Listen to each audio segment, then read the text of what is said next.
Hello my lovely butterfly, it's Hans. Welcome back to my studio. I decided to turn on my camera as I was making week 21 of the A Layer a Day challenge, which is all about the element Earth. I'm starting with some modeling paste into which I am mixing 3 colors of fresco finish paints, and I'm not thoroughly mixing, I'm just roughly turning it in there. This is just going to be my base of the base of the base. I was really thinking about what it is you see when you walk through the forest and you look at the floor. It's like layers upon layers upon layers, and that is exactly what I wanted to recreate in my journal today. So I'm applying it in a thick layer because I want to imprint something in there.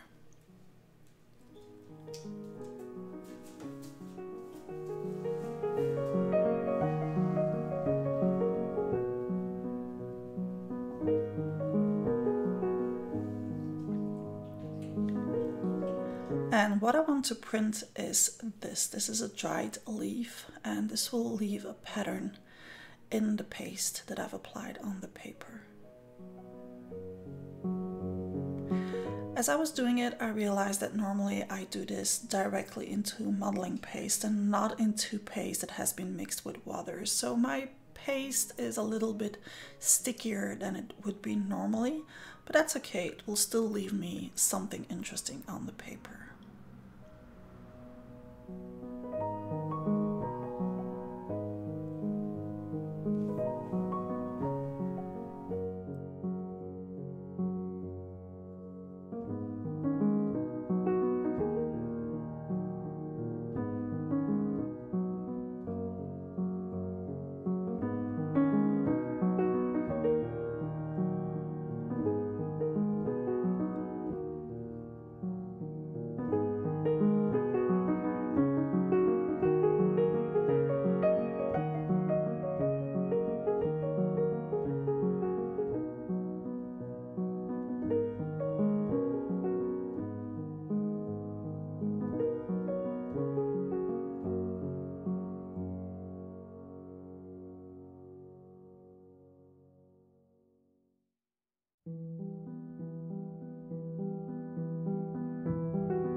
Another thing that I should have thought about is that adding the paint into my modeling paste would make it bubble way faster if I would go in with a heat gun. But that's okay, I'm just welcoming it. It will just add more interesting texture to what I have going on. And once dry, I'm going in with another color, and this time I'm applying it with a brayer. Just all over the spread. Just building up the layers, just like the ground of the forest.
I know that this will basically end up completely covered, but I don't care. I still want to add like nuances in the color, so I'm going in with a deeper green and adding some shades here and there.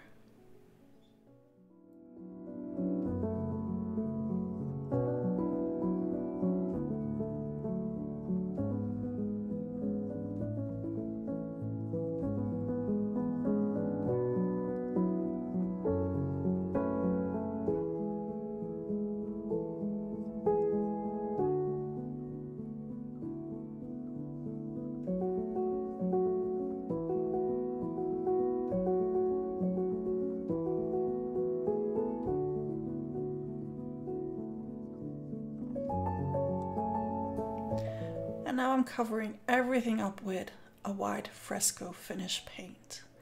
This is actually the base that I want to start working on once this layer is applied.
And off we go. This is what I really wanted to start doing, and that was to apply some spray inks all over and then blending them with water, which would make all the depth that I already have going on the paper come back to the surface, even if in a not very obvious way.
I decided to continue my build-up by adding some stamping with Distress Oxide in green and with some archival ink. Now, if you want to see the complete list of all the products that I've used, they're all listed in the description of this video.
And next up, I'm adding some splatters. Now, as I like my splatters to be translucent, I'll leave the product on to dry for a couple of minutes and then I dab off the excess, and that will leave a hint of the color without the color completely covering whatever is behind it. And considering that I have a water reactive color on my spread, being the Lindy spray, lifting up the excess ink will also lift up that spray ink, that brown that I have going on, which will reveal again part of what I have going on in the background.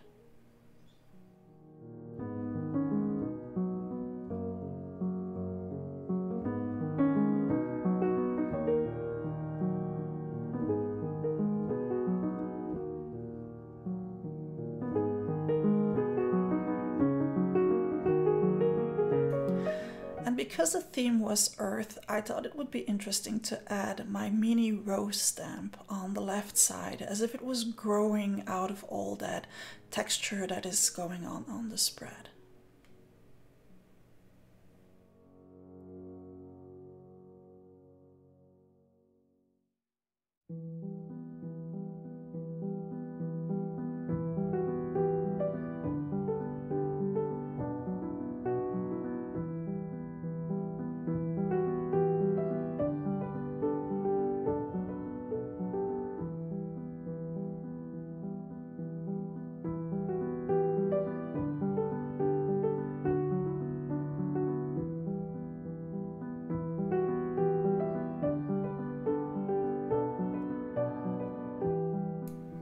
And then linking it to that texture, really making it look as if it's growing out of there.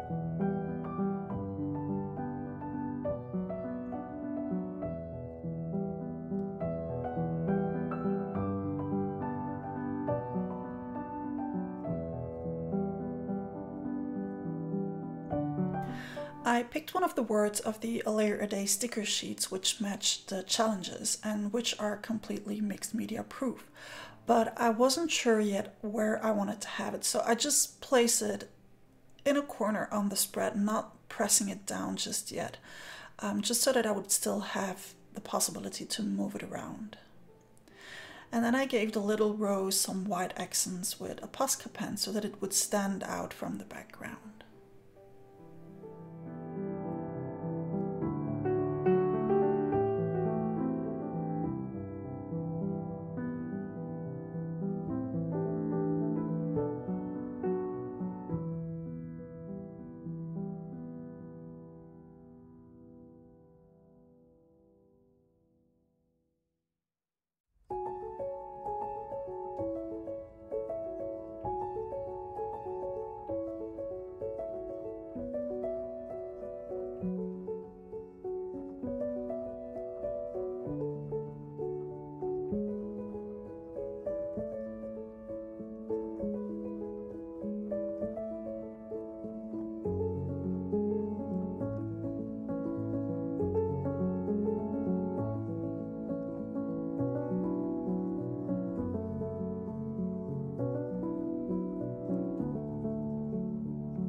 I did want my word to match the background, so I used the same Lindy sprays that I used for the background, diluting it with some water and then colorizing the sticker.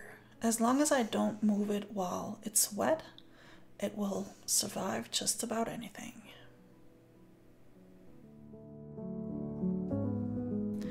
I'm adding some more contrast splatters, this time with an oxide distress spray. Now it will reactivate the color that is underneath, so it might make the color shift, but that shifting will only occur on the surface. So if you leave it to sit there and then you dab off the excess again, it will just leave you with the original color of the distress oxide spray. So at some point here they're gonna start to look green, but in the end they will look the exact same blue as the paint that I'm picking to do my next step, which is to add again some more accents here and there, this time with a card.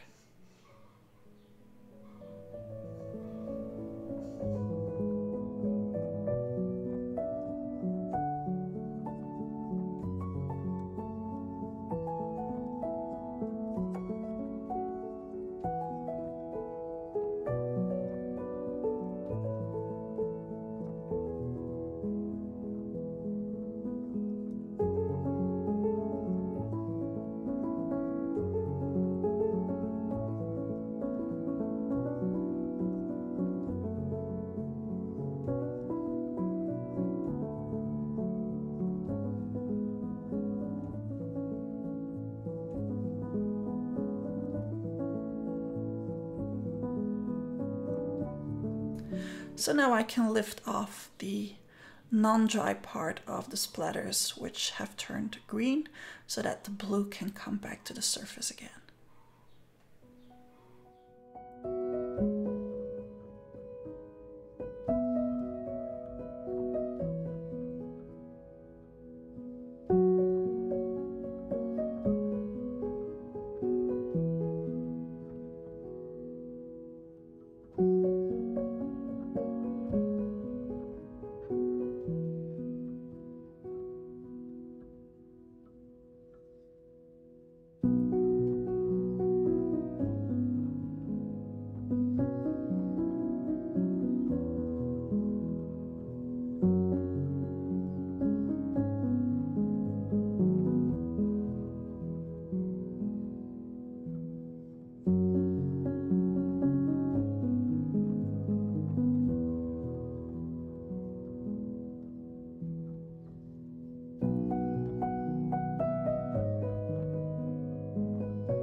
I actually hadn't planned to add a circle to this spread, but there was already one showing up in the color that I had going on the spread, so I thought that I might as well enhance it. Okay, it's as good an excuse as any, but I added a circle. So first I added it with some paint, and then I also gave it some shading with a water-soluble pencil, which I didn't dilute with water because I did not want to reactivate the Lindy's spray that I had on the background. So I'm just using that leftover blue paint that I used for the accents, and then just slightly trace a circle.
And having done this, I realized that I did want to have my word being part of that circle so that my focal point would be all together on one side of the spread.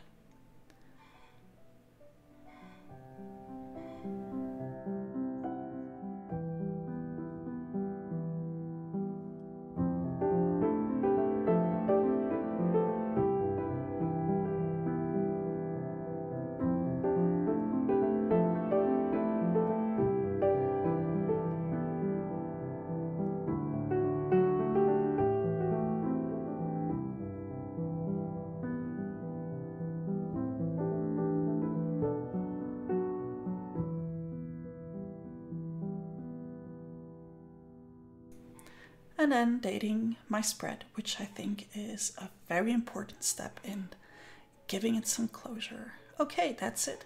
Thank you so much for joining me again today. If you're one of my patrons, huge shout out to you. You know you mean the world to me. I'll see you back here next time. Don't forget to put down a layer a day in a mindful way. Butterfly kisses.